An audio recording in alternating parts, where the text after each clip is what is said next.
भोपाल से प्रस्तुत हैं प्रादेशिक समाचार। नमस्कार, समाचारों के साथ मैं जितेंद्र रघुवंशी। पहले मुख्य समाचार।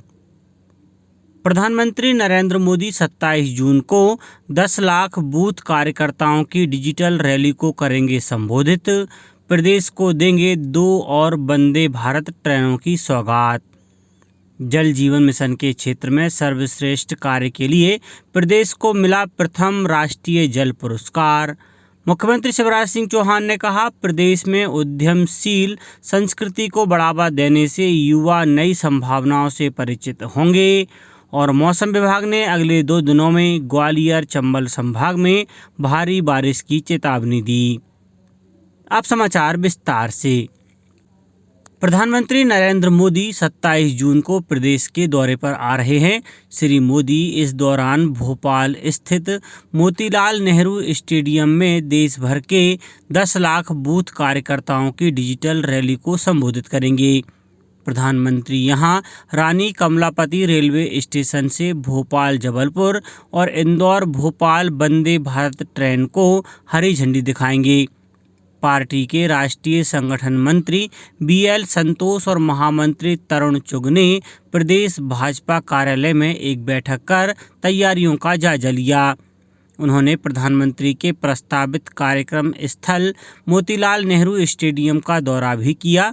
इस अवसर पर मुख्यमंत्री शिवराज सिंह चौहान और प्रदेश भाजपा अध्यक्ष विष्णुदत्त शर्मा सहित अन्य नेता भी उपस्थित थे।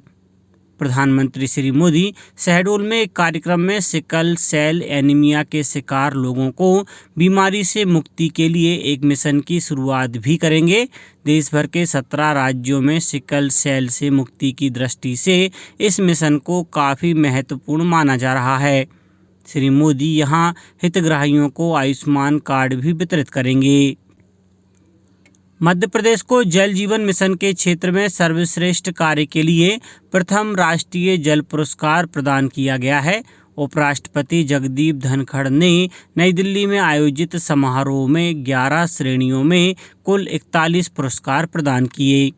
जल शक्ति मंत्रालय की ओर से आयोजित किए गए इस समारोह में उपराष्ट्रपति ने सर्वश्रेष्ठ जिले की श्रेणी में उड़ीसा के गंजम जिले को पुरस्कृत किया है। तेलंगाना के भद्राद्री कोठागुडेम जिले की जगन्नाथपुरम ग्राम पंचायत को भी श्रेष्ठ ग्राम पंचायत के पुरस्कार से सम्मानित किया गया। प्रधानमंत्री नरेंद्र मोदी आज सुबह 11 बजे आकाशवाणी पर मन की बात कार्यक्रम में देश और विदेश के लोगों के साथ विचार साझा करेंगे। मासिक रेडियो कार्यक्रम की यह 102वीं कड़ी होगी।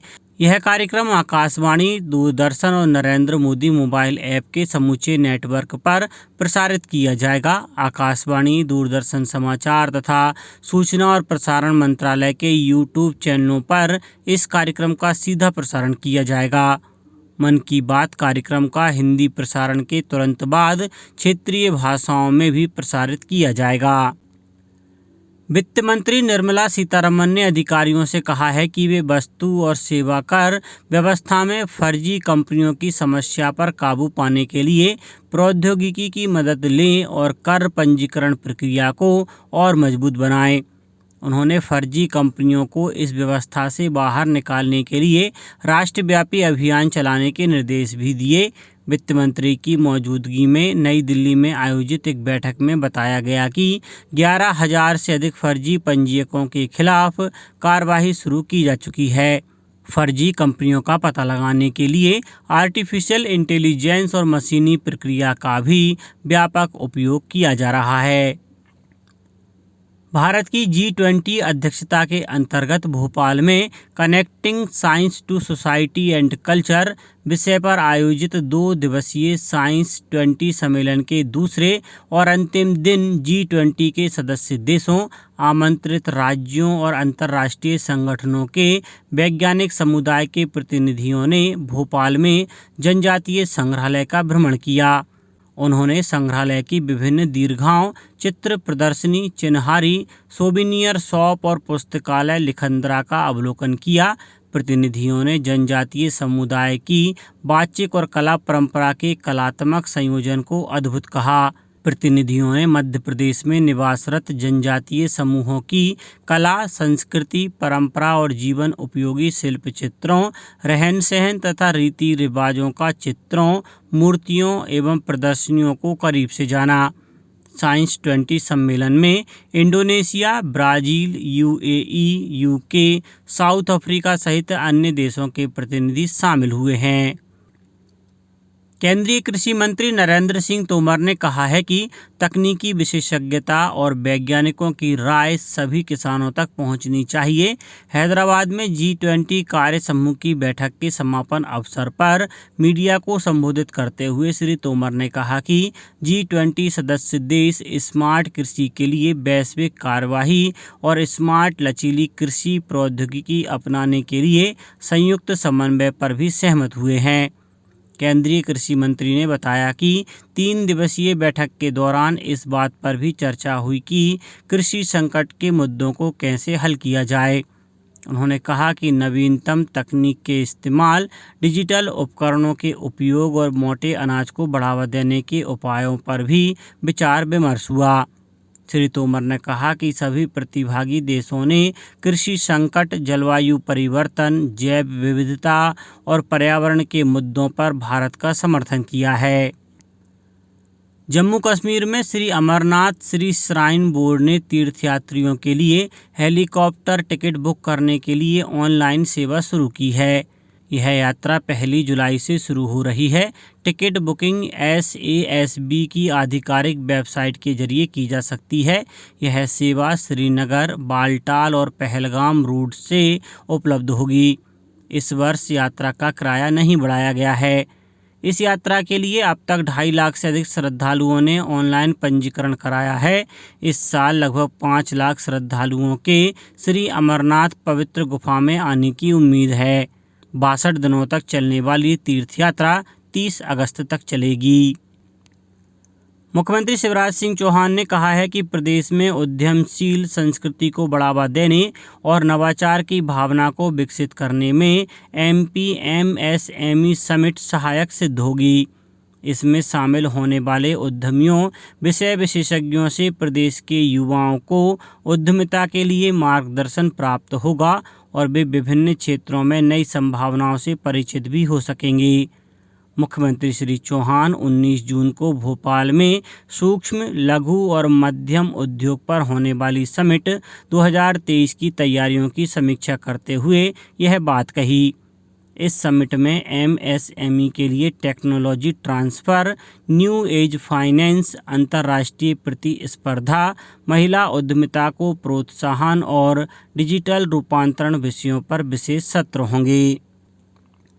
2 दिन पहले गुजरात तट से टकराने के बाद बिपरजॉय तूफान कमज़ोर पड़ गया है, लेकिन इसका असर बना हुआ है। इस चक्रवात से गुजरात और राजस्थान के कई हिस्सों में बारिश हो रही है। वहीं मध्य प्रदेश में भी इसका असर दिखाई दे रहा है। प्रदेश के मालवा अंचल में कई जगहों पर आंधी के साथ बारिश हुई। मौसम विभाग ने अगले 2 दिनों में ग्वालियर, चंबल अंचल में भारी बारिश की चेतावनी दी है। राज्य के रीवा, सतना, छतरपुर, टीकमगढ़ और निवाड़ी में 20-21 जून को बारिश की संभावना जताई है। अनुमान है कि इस दौरान कहीं कम तो कहीं भारी बारिश हो सकती है। अब कुछ समाचार संक्षेप में। इंदौर के ग्रामीण हाट बाजार में 6 दिवसीय दिव्य कला मेला शुरू हो गया है। इस मेले में 20 राज्यों व केंद्र शासित प्रदेशों के करीब 100 दिव्यांग कारीगर, कलाकार और उद्यमी अपने उत्पादों और शिल्प कौशल को प्रदर्शित करेंगे। केंद्रीय कृषि मंत्री एवं क्षेत्रीय सांसद नरेंद्र सिंह तोमर की सांसद निधि से मुरैना जिले के सबलगढ़ विकासखंड में महिलाओं के स्वास्थ्य व योजनाओं के प्रचार प्रसार हेतु उत्कृष्ट कार्य करने वाली 203 आशा दीदियों को पुरस्कृत किया गया। प्रदेश के अपर मुख्य निर्वाचन पदाधिकारी राजेश कौल ने रायसेन जिले के EVM वेयर हाउस पहुंचकर मशीनों का अवलोकन किया। धार कलेक्टर प्रियंक मिश्रा ने जिले में वर्षा काल में संभावित अतिवृष्टि एवं बाढ़ से उत्पन्न स्थितियों में राहत और बचाव संबंधी सभी तैयारियां समय पूर्व सुनिश्चित करने के निर्देश दिए हैं।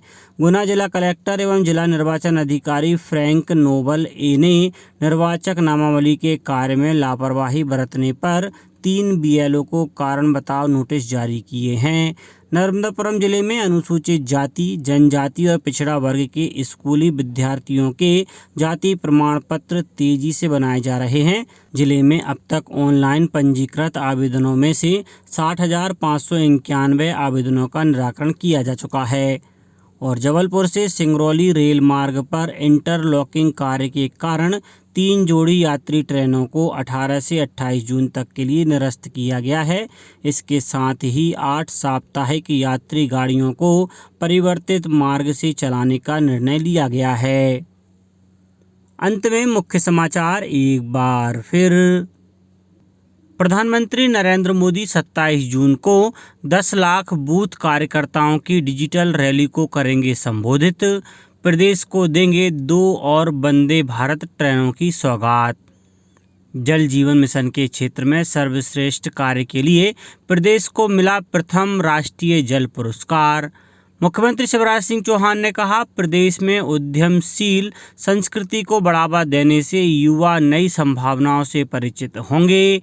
और मौसम विभाग ने अगले 2 दिनों में ग्वालियर चंबल संभाग में भारी बारिश की चेतावनी दी।